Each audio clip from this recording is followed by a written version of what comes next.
Olá, vamos à matéria de Direitos Humanos, Fundamentos e Metodologia. E na aula de hoje a gente vai trabalhar os aspectos aqui justamente dos direitos humanos dentro dessa relação que se faz entre aquilo que nós chamamos de universalidade, né, versus o chamado relativismo cultural. Então, pessoal, para essa aula, hoje a gente vai trabalhar de uma maneira até a fechar tudo que foi visto aí ao longo desse semestre na disciplina de Direitos Humanos, a maneira como os direitos humanos, na verdade, ele é enxergado. Ao longo dessas aulas que tivemos aí durante o semestre, foi falado sobre a origem, quais são os atributos dos direitos humanos, a sua forma filosófica de pensar, a construção dos direitos humanos partindo do pressuposto da própria filosofia. E para a gente poder fazer um fechamento geral desse assunto, a gente vai trabalhar hoje, especificamente nessa última parte, a questão dessa universalidade de como pensar os direitos humanos, a maneira, na verdade, entre o pensar e como ele é dentro do agir, e essa condição também que ele exprime por falarmos dele de uma forma internacional, de uma forma global, dentro dessa relatividade ou dentro dessa condição na qual ele é aplicado, visto e enxergado em diferentes partes do mundo. Então, por isso, temos essa questão também do que é classificado como um relativismo cultural. Haja vista que a cultura ela está associada a um povo, cultura é tudo aquilo que um povo fabrica, tudo aquilo que um povo vive, compartilha entre si, de acordo com as suas características peculiares locais. Então, tudo que é novo pode para um povo ocasionar uma estranheza, quanto para que outro povo que aquela cultura da onde ela surgiu, da onde ela venha, é, mostra uma coisa natural, mas, repito, causa uma estranheza quando analisado por um outro grupo.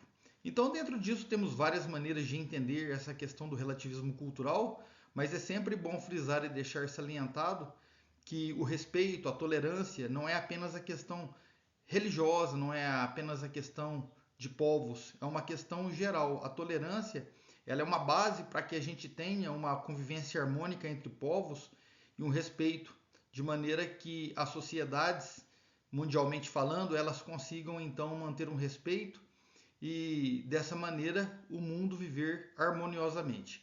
Então, falando dessa questão do relativismo cultural, quando a gente pega os direitos humanos, a primeira coisa que a gente analisa é essa ponta aqui, essa caracterização aqui de crítica. Por quê? Primeiro, nós temos uma condição onde é conhecido por todos, onde os valores ocidentais e orientais, eles de uma maneira geral, ficam muito evidenciados que de alguma forma não existe uma tolerância por parte das pessoas ou por parte das pessoas com relação a entender as culturas, aquilo que é ocidental com aquilo que é oriental. Como se construísse, na verdade, uma relação preconceituosa na qual o Ocidente ele já enxerga o oriental de uma maneira inferior, de uma maneira preconceituosa, de uma maneira, inclusive, muitas das vezes até xenofóbica, o que também espelha e faz com que essa mesma visão com relação ao Ocidente seja muitas das vezes compartilhado por esses grupos orientais. Então essa condição, essa relação, ela produz aquilo que nós podemos chamar dentro da própria sociologia como uma atitude xenofóbica, uma aversão a coisas, pessoas estrangeiras. Então existe essa relação em que precisa ser analisada por um ponto de vista crítico, com condição cultural quando a gente analisa questões ocidentais e orientais, tá? E esse modo da gente enxergar isso, ele pode ser avaliado não apenas aqui, ó, na condição de que a forma como os direitos humanos é tratado quando se tem essa relação entre Ocidente e Oriente, mas também levando em consideração, como está no próprio tópico desse slide aí, a questão do relativismo cultural.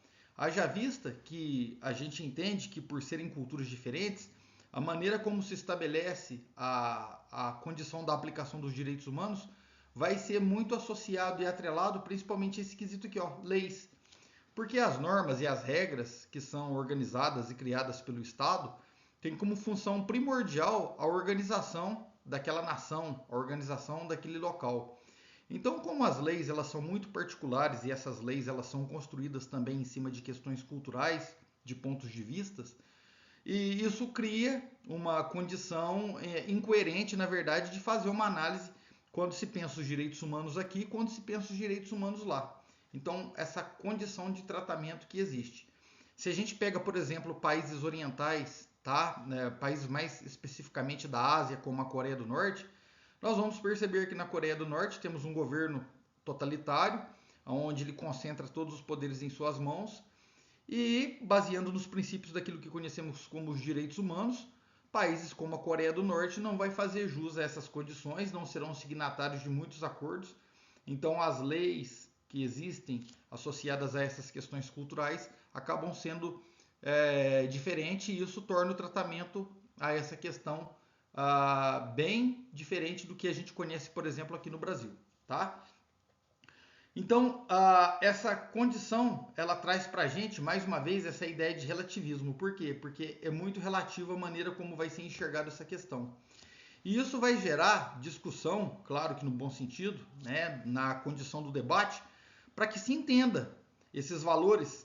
Afinal de contas, esses valores eles são valores universais, e esses valores universais eles devem conter um respeito à diversidade de cultura, ou eles são valores universais que na verdade estão associados efetivamente a um grupo, a um povo, a uma caracterização específica, a uma cultura. Então, esse debate que se estabelece, que se estende entre essa condição, provoca justamente essa caracterização aqui, que eu já mencionei para vocês, que é a questão do relativismo cultural. E isso torna um pouco que complexo pelo fato da gente sempre enxergar por pontos de vista diferentes como que os direitos humanos, na verdade, eles serão tratados ou serão, né, vamos dizer assim, vividos de forma prática. Bom, o outro ponto que a gente tem para trabalhar nessa questão da relativização cultural com relação aos direitos humanos é a maneira como se instrumentaliza a política nesse quesito, tá? Então essa instrumentalização política, pessoal, ela também gera alguns conceitos que a gente pode levar a cunho para poder discutir, para poder analisar e refletir, que servem como uma forma também de entender essa questão, essa dinâmica de que tenhamos pontos de vista diferentes e formas de vista diferentes de enxergar a condição dos direitos humanos, principalmente em caráter universal. Então nós temos aqui, no ponto de vista crítico da instrumentalização política, tá? Essa condição de ser um uso de maneira selecionada dos direitos humanos, que vai atender ou que vai, de alguma forma, construir os interesses daquelas nações poderosas. Portanto, a crítica que se fica é a seguinte: será que os direitos humanos eles são construídos para atender, diferentemente das culturas que se estabelecem pelo mundo afora, características e condições que são aferidas pelos países poderosos ou que atendem e afetam efetivamente as suas necessidades? Ou os direitos humanos, os documentos, as cartas que ao longo do tempo foram constituídas para poder integralizar, para poder fazer a implementação de fato dos direitos humanos, atendem de uma forma imparcial? Então essa é uma questão, na verdade, que não vai ter uma resposta pronta, mas que vai induzir a gente a pensar, a refletir sobre essas condições, para que a gente possa construir, assim, o nosso próprio ponto de vista, tá? E aí a gente tem aqui, ó, um exemplo disso, a intervenção de países sob justificativa humanitária e que muitas das vezes engloba essa questão e leva a cunho a discussão do tratamento dos direitos humanos. Exemplos de uma forma física desse conceito exemplar que está aí no slide é a própria questão que a gente teve aí, por exemplo, da intervenção da ONU em países como o Haiti, tá? Onde exércitos humanitários, se é que a gente pode usar essa expressão, vamos dizer exércitos humanizados, tá? Que inclusive quando defendem a bandeira da ONU, eles utilizam o capacete na cor azul, justamente para poder mostrar essa questão da humanização, que aquele é um exército que está ali para poder tentar reestabelecer regras e normas e de alguma forma garantir que aquele lugar em que vive uma guerra civil incontrolável possa ofertar um pouco de segurança e que possa garantir a aplicação dos direitos humanos às pessoas que ali vivem. Então a gente tem essa intervenção muitas das vezes em países que sofrem esse tipo de coisa, como é o caso do Haiti, como aconteceu no Haiti há um tempo atrás, essa justificativa, né, de uma intervenção justamente para garantir esses direitos das pessoas. Mas aí abre um outro ponto de reflexão que a gente pode também trabalhar, que é justamente essa questão: será que essa justificativa humanitária ela realmente atende com os seus aspectos e com as suas necessidades? Mais uma vez, voltamos na velha seara. Não existe uma resposta pronta para isso. O que a gente vai ter aí é mais uma brecha para que a gente possa, através de análises e reflexões, construir um senso crítico sobre a questão, tá? E, pessoal, quando a gente tem uma intervenção em países sob justificativa humanitária, a gente vai entender que a consequência gerada disso tudo é a perca dessa condição, dessa legitimidade de discurso, uma vez que a justificativa foi muito clara que aquele país não resguarda e não garante os direitos dos seus cidadãos. Então, de alguma forma, a gente tem aí um déficit dessa legitimidade do discurso por uma questão óbvia na qual foi feita uma intervenção sob o ponto de vista humanitário. Bom, outro ponto que a gente tem para poder entender, para poder discutir essas questões, vem com relação à condição da desigualdade econômica. A má distribuição de renda ela é um fator preponderante para a gente poder analisar e avaliar o desenvolvimento e crescimento de uma nação.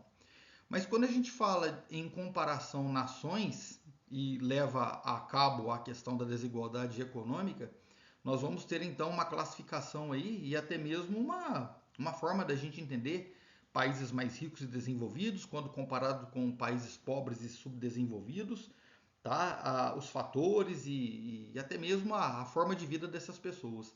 E aí, como é que funcionam os direitos humanos dentro dessa desigualdade econômica? Se o país é rico, próspero, ele cresce, ele desenvolve, então relativamente ele tem mais direitos humanos, ou os direitos humanos nesse caso ele é assegurado de uma forma veemente, diferentemente de países que não são ricos, países pobres, que têm uma condição precária, então ali os direitos humanos não vão funcionar? Será que é exatamente isso?